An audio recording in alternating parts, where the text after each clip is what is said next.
So Ingrid Kopp, who is leading an amazing initiative called Electric South in Cape Town. Hello, Ingrid. Hey.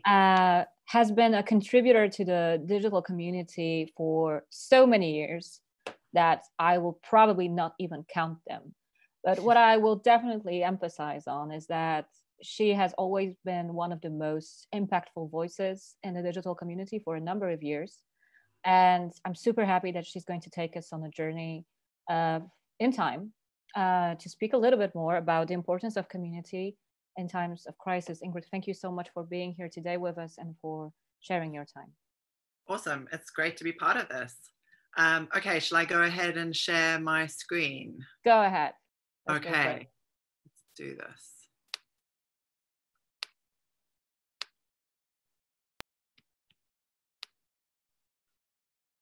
There we go. Can you hear me okay? Thumbs up? Yeah, all good. All right. Okay, I'm off. So I slightly changed my my title because I think that one of the things that's been really central to my work throughout my career, I hope, is that community has always been a really central part of how I sort of think about the work that I do and the way that I do it. And and it was really amazing to hear the last panel, just talking about the importance of collaboration, because I think that really is why I love doing what I do, and it's really kind of driven me to always kind of try to find ways to collaborate in the work that I do. But and I'm going to try and keep this panel, this presentation as positive as possible, because I think we really do need a way forward in this time. I do also think that the seams that are revealing themselves right now are seams that were already there, and that there were a lot of issues that we obviously as a society and on the planet we're already facing, that we're now sort of really being forced to look at head on. And I think that like the last panelist was saying, there is no going back, but I also think that this is an opportunity for us to really think about the new world we want to make going forward, and to be careful that we don't keep making the same mistakes again, because there were definitely things pre-COVID that I think were already problems that we kind of need to look at. So I'm going to try and I think this presentation is going to be a little bit of my kind of pandemic brain. It goes in lots and lots of different directions, because I'm sure, like a lot of you, my brain is whizzing all over the place this year, because I keep having these like amazing things of these feelings of like great hope and then utter despair, often within the same minute. And that's kind of how I've been zigzagging through the year. So I'm just going to quickly talk a little bit about my background. I know some of you will know this, but I really have always, I've been working solidly in the immersive field since 2011, but actually kind of even before that, I was really looking at where technology and storytelling and film met, mostly online, interest in internet projects. And one of the things that I really want to say is that, the way I'm really looking at the XR world now is firmly rooted in this wider immersive context, and to really always place it in that context and not separate it away from that, because I do feel like, although I'm very excited about this new spatial storytelling world, I think it is one of many immersive ways of telling stories and being in worlds and world building. And I think it's important that we don't forget that, and that we don't think that this is all about headsets. So TFI Interactive was a conference that I produced for many years when I was at Tribeca Film Institute. And it was really about that. It was about celebrating all the ways that different disciplines can meet when you bring sort of art and storytelling and film and technology together. And that's still something that really guides me, when I'm thinking about community. Because I think one of the things that we need to ask ourselves is, what do we mean by community? What do we mean when we say we? Like, who's in that we? And I think that, it's both a disciplinary question. So, are we just talking about filmmakers? Are we just talking about XR enthusiasts? But it's also about things like, who are we denying access to? Who are we not thinking about? When we say, our VR community, like, who are we leaving out by saying that? Because it can sound really positive, but and obviously we all know each other and we all like each other, and I think it's an amazingly supportive community. But there are a lot of people who maybe don't feel part of it for lots of reasons. And I think, as we think about rebuilding communities, in these strange times we're living in. I'm really trying not to say unprecedented. As we think about rebuilding communities and rethinking communities, I think it's just to keep thinking. When I say we, who do I mean? I also produce Immerse with the MIT Open Doc Lab. And again, I'm just mentioning this because I think it again is part of this sort of wider context around really thinking about a critical dialogue around all these immersive art forms, and always thinking about the historical context and also the wider disciplinary context when we're talking about XR storytelling. And it's also, just for any of you who don't know it, it's just a great place to also just go and read about this world that we're in, specifically with a non-fiction focus. And then I moved to South Africa. I moved back to South Africa in 2015, and I kind of felt like everything was falling apart, because my communities and the world that I had been so privileged to have been a part of in building the interactive department at the Tribeca Film Institute, in working for the Tribeca Film Festival, programming immersive work, which was all work I loved, and building something from the ground up was an amazing honor. So I kind of felt like I sort of slightly lost my rudder, to be honest. Like, I didn't really know how I was going to do this work in South Africa. And then I was invited to curate an exhibition for this African Futures festival at the Goethe Institute in Johannesburg. And it was this amazing moment of like, oh, right, hang on a minute. I can actually bring all of my learnings from my work in New York and my work at Tribeca, and really think about how to do that work in Africa, and how to build, again, slightly from the ground up, how to build new communities around XR in Africa. And so out of that came Electric South, which is the company that I'm currently running with my co-founder, Stephen Markovitz. And we basically came out of that festival. So at African Futures, there were a lot of discussions there about the fact that so much of the work that I had programmed, and this is 2015, wasn't made in Africa, and it wasn't made by African artists. And, I couldn't help myself. I got quite defensive, and I was like, there isn't any work, like I couldn't find, I looked so hard, there wasn't any work. And then I thought, okay, stop being defensive. Let's do something about that. So Electric South really came out of that exhibit. We also ran a workshop during the festival with artists, and out of that came our New Dimensions films.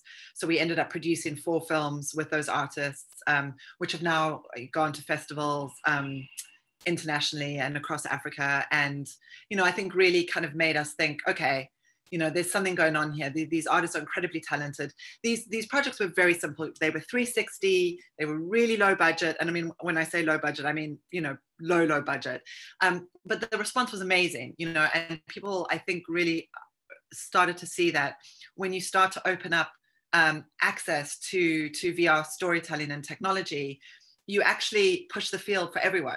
So I think another thing that is kind of something I think about a lot is when we're talking about access, it's not because it's the right thing to do, even though it is, it's because it actually makes the work better for everyone. Like, it pushes our visions forward, across the board, because we're all forced to kind of think differently about what we do. And I think that's really, really important. And I think it's why, when we're thinking about issues around access and equity, we really have to think about it as a positive and not just a duty, because it really does open up all the things that you can do and all the ways that you can see the world. And these films certainly showed that to me.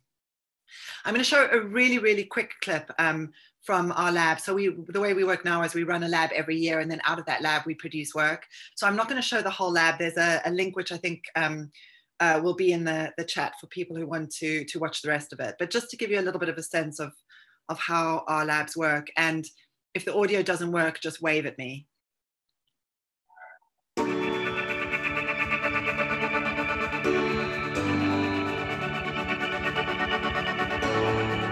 They're doing things that feel like magic. Yeah, I imagine that's how someone, when they first saw a film for the first time 100 years ago, were like, oh my God, that's magic. That's how I feel now.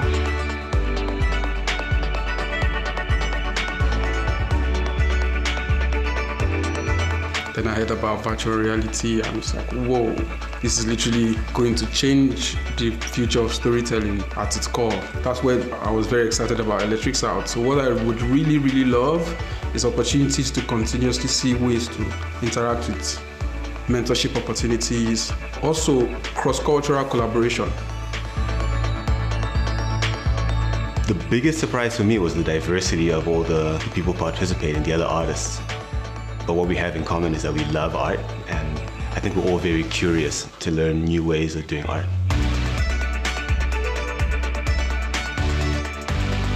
The location is amazing.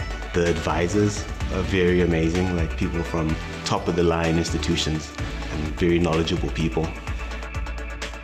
I'm going to take a lot of real practical knowledge that I can already apply as soon as I leave. And I think that's already something that I haven't seen in a lot of other labs that I've done or workshops. So I'm gonna leave it there. But I think one of the really key things that came out of that lab for me, and some of the artists talk about it later, is that for them to be part of VR, in its infancy, because we're still in the early days. I mean, we're all doing, the work is amazing, and it's come forward. It's so, the last few years, I mean, it's amazing. I still can't quite get over where we're at now, just listening to Liz talk about Venice Expanded. It's incredible. But I think one of the things that is really exciting for these African artists is that they feel like they're not inheriting something that comes with a lot of colonial context and comes with a lot of baggage. Like, they're actually part of a movement from the very beginning, and they can build it the way that they think it should be built. And so again, this comes back to this idea of which communities are we talking about, and making sure that that all these voices are part of this VR community, because then it will mean that we're hopefully not going to make the mistakes that we've made in the past around representation, around who gets to be the director, around all of these things. So so I kind of harp on about this, but I think it's really important, because if we take our eyes off the ball, we're going to make those mistakes again, because we're human. And it seems to be, looking at history like that, we're really good at that. Like, we just keep making the same mistakes and some new ones. Okay, so this takes me to my present moment, our present moment. This episode of Black Mirror sucks. I think, we are in a really difficult time. But I do also, and I think some of the panelists before said this is the time when we have to move forward and really kind of recreate things and rethink everything. And so it's an incredibly exciting time as well. And all of these things are quite overwhelming because it's all sort of happening at the same time. But I think the mistake that we cannot make is that we sort of sit and wait to see what will happen. Because I think that a lot of what will happen next is really about choices we're making now. And I think one of the things that I have been thinking about a lot, even before COVID hit, is that our current film festival model is a little bit broken. We cannot keep traveling from film festival to film festival, going on airplanes, destroying the environment, just so that we can hang out with our friends at amazing places. I mean, that was my life, and I really, really miss it. And I see people like Liz and Miriam, and I'm like, I want to hang out in a room with them at a festival, more than anything. But the way that we were doing it before is not sustainable. And so we've really got to think about film festivals differently, and if it's something about a hybrid model so that people can participate from where they are and then choose which festivals they go to a little bit more carefully, I think that that's really important. Like, we just can't keep going as we were going before. So yeah, it was the best of times, it was the worst of times. I think that we are really in that moment right now. Things feel awful, and I'm sure a lot of you, just sometimes think like, this is just terrible, I can't do anything, I don't want to do anything. But it is also the best of times in the sense that, like, now is the time to make the changes that we want to make. So my caveat here is I had a baby in January. So I had a baby right before COVID hit, and a lot of these exciting things that Liz and Miriam are talking about, I have had absolutely no ability to take part in any of them, because I can't put a headset on, because as you can see from this photograph where my husband is modeling his childcare abilities, like, when you've got a headset on, you're not looking out, you can't see what your baby's doing. And so, and I mentioned this as a sort of a humorous anecdote, but it's actually very real. Like, it's very hard to wear a headset which I have to do for work and look after a kid. So suddenly again, I'm really sort of thinking about things like who are we excluding, you know, when we're thinking about abilities. And it's really made me think a lot about ableness as well, that you know, if you think about permanent to situational abilities, that you know, we're all in this world. It just hits us at different times. So some people only have one arm, some people will injure their arm, and people like me will be carrying a baby with one arm, and so I only have one arm free. So again, you know, it's this really interesting thing that you know, having a baby in a pandemic has really made me think a lot about, you know, how are we building technologies? Who are we building them for? Are we actually really thinking about access? So it's interesting that this has all happened to me, you know, all in this year. So, okay, so this is going to just take me to the last part of my my talk. I just think it's really important now that we think about these new suns that we want to discover, because all this talk of world building is so exciting, but we really have to be careful about the new worlds that we're building. You know, that we really want to create a world, you know, if we are going to be in this new metaverse, what is this metaverse that we're creating? Like, does it mimic what we had before COVID, where, you know, there were lots and lots of problems, as I was just talking about, or is it something new and exciting and inclusive and forward thinking and wild and expansive and collaborative?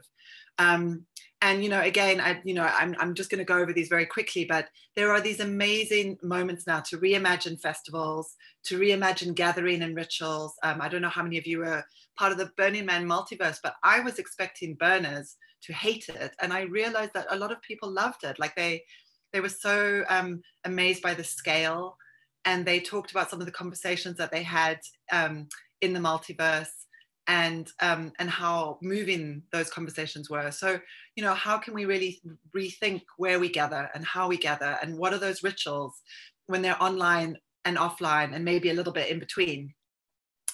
And then I also thought this was very funny. Catherine's actually been making me laugh. This is Catherine New from No Proscenium, because she's been in everything, and so she's been really dealing with a lot of the hiccups that happen. So, you know, I love that she was trying to get into the BRC VR. This is the Burning Man, one of the Burning Man worlds, and she fell through the floor, and suddenly there were 3D objects everywhere. So you have these like kind of crazy moments as well, where, you know, just nutty things happen because you're dealing with technology, and technology goes wrong and the floor falls through, or you're talking to someone and they suddenly disappear, or you suddenly get whooshed through a portal that you didn't want to go through. And I think these moments are very funny, and, you know, create again sort of moments for new ways of thinking about community, and new ways of interacting with communities.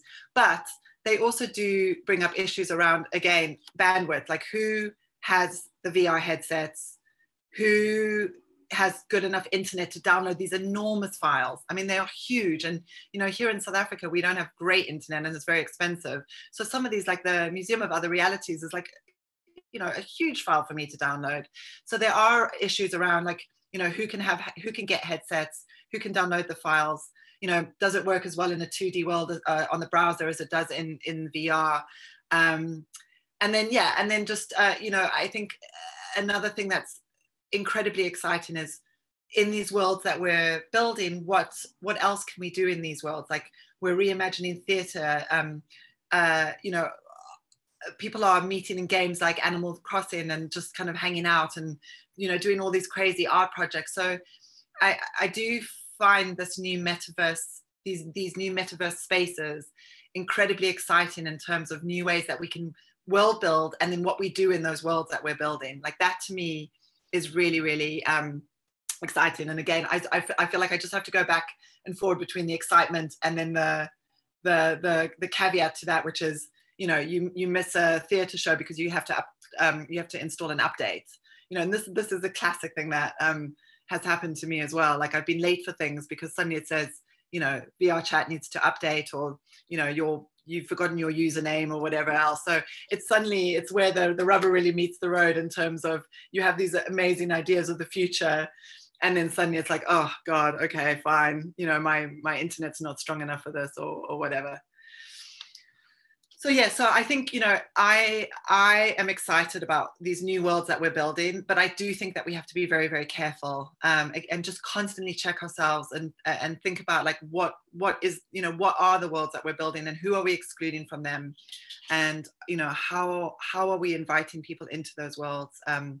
Like when we say collaboration, do we really mean collaboration? And I'm really excited that Kat's going to be talking after me, because I think the work that she's going to be talking about around co-creation will give us many pathways into ways that we can, you know, collaborate and create better going forward, because it matters who worlds, new worlds. You know, it really does matter. And you know, we don't, I mean, apart from the fact that these are all old gear VRs, we don't want the world to look like this in the future. We really don't, you know, and we have to just all check ourselves to make sure that it doesn't, because it could, you know, it really easily could. It might. It might. So yeah, how do we shift the center of gravity now in this moment of crisis so that the future doesn't look like that, so that it looks like what we want it to look like. And when I say we, again, I don't just mean me, I mean so that it looks like how a lot of us want it to look like. Many worlds, many futures, many metaverses. Yeah, so that's kind of my pandemic brain on Keynote for you. If you're interested in checking out what we're doing with Electric South, please go to electricsouth.org. One of the things we're trying to build right now is actually a community for African immersive artists called Immersive Africa. And there's a whole bunch of us working in VR chat and on Discord and in all sorts of spaces to kind of build that community, to make sure that, you know, that African voices are part of whatever comes next. So to what's next? Thank you, Ingrid. I can immediately tell you that as Kaleidoscope, we will definitely be willing to reach out to you and to see if there's anything we can do together. So please expect me bombing you with emails about that. But first and foremost, thank you so much for this presentation. I have a number of questions and notes.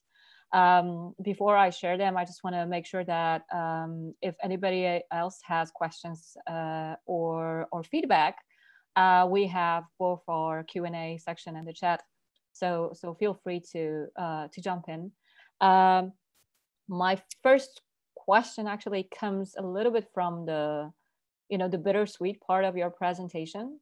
The fact that, so we have these two parts of the table, and then in one column there's this huge potential, this creativity, the willingness to collaborate, all being fueled by the weirdness of the season and everything we also heard from Liz, Miriam, and Maria.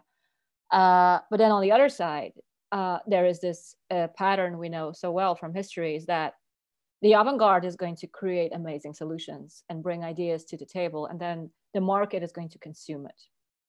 So my question is, how do we make sure that, how can we try even, beginning to do something about it, so that we keep the discoveries and the moments of illumination, the benefits of the crisis that are currently something that we see popping up, staying in the let's say independent part of the market, and not just being simply consumed by the biggest players that will take over and then decide who is eligible to be a part of it and who's not.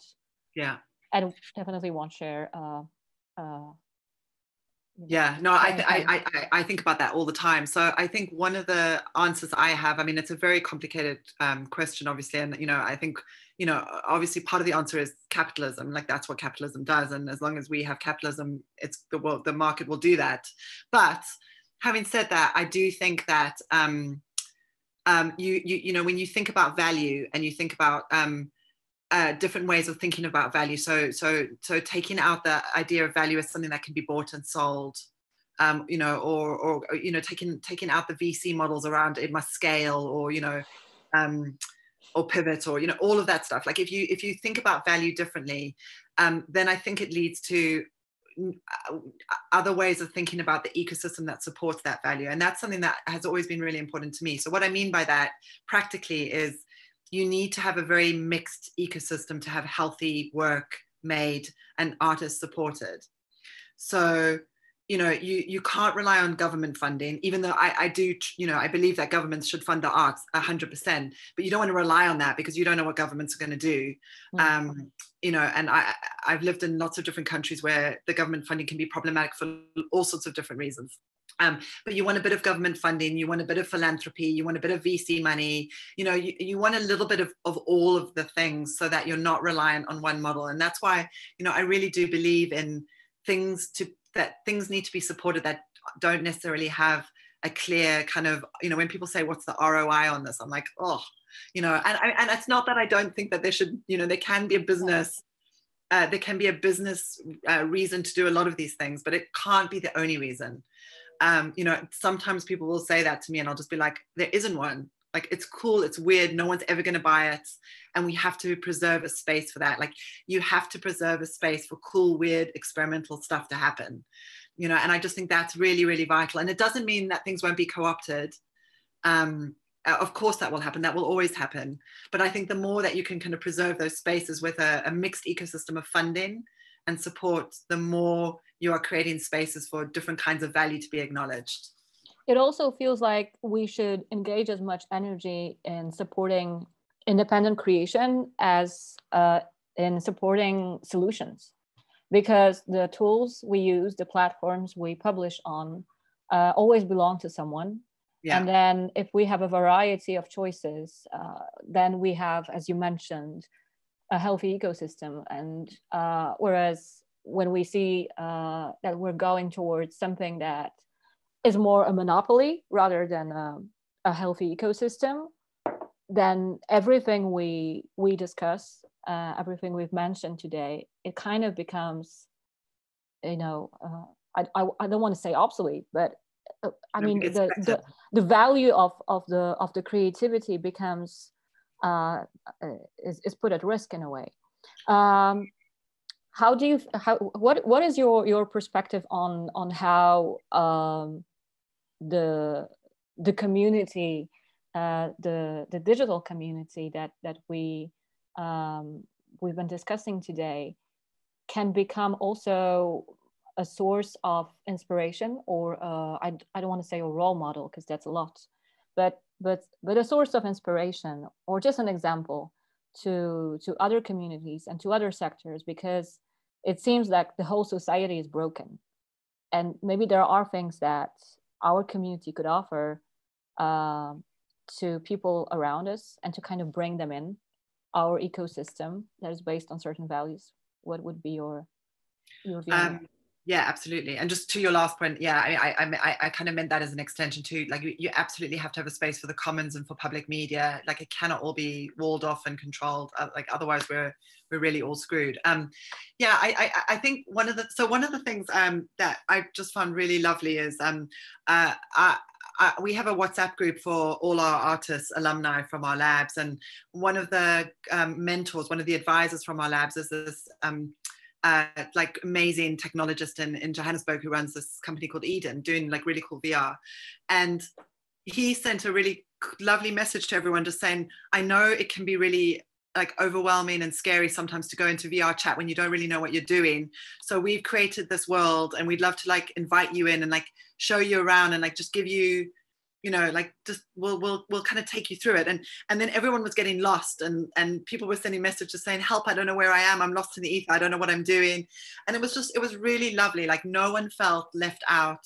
No one felt like there was a stupid question. And I think that is part of the answer to your question, is that, you have to be really careful about not being like, oh, like we're the veterans of VR because we've been doing it for 5 years or 1 year, and you guys are newbies. And, and I think that creeps into tech still.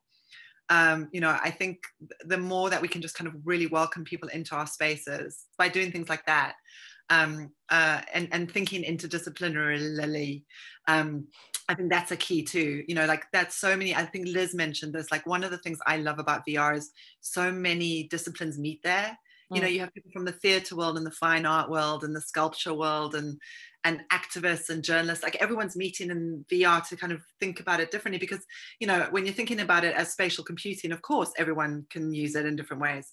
So I think the more we can like open up those worlds, but then also be truly welcoming, you know, and not make people feel stupid if they, you know, if they get lost and they don't know what their avatar's doing, and, you know, it's like, because those things that, you know, you can have a really bad experience in VR and never want to go back. That's true.